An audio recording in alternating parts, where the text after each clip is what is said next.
Canadians in parts of Mexico still sheltering in place today as violence erupts following the killing of a leader of a powerful drug cartel. For the latest from that region, let's go live right now to CTV's Scott Hurst. Scott, this was an explosive situation, really blew up yesterday. It remains very dangerous in parts of Mexico. What's the latest on the situation impacting really some incredibly popular tourist destinations for Canadians? Nick, it is incredibly tense for so many people caught in the middle of this violence, particularly travelers and tourists, like so many Canadians who are down at these popular tourist destinations right now. You mentioned the shelter-in-place warning.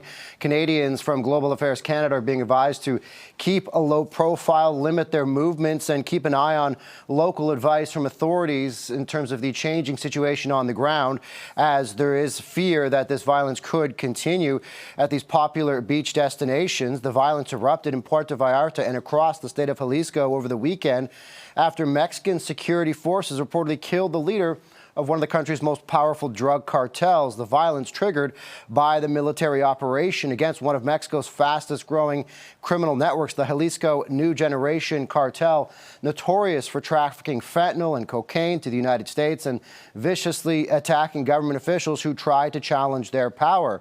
Mexican forces killed its leader, the man known as El Mencho, during a shootout as the military attempted to capture him, and then cartel members responded, setting off the chain reaction of even more violence and roadblocks and cars being set on fire to block military operations, and then also impacting the normal flow of people and residents in the area, and of course tourists alike. A big concern for those here in Canada who have friends and family in the region. Global Affairs has updated its travel advice to Mexico to exercise a high degree of caution, with regional advisories added to include Jalisco and Puerto Vallarta because of the security situation and the outbreak of violence.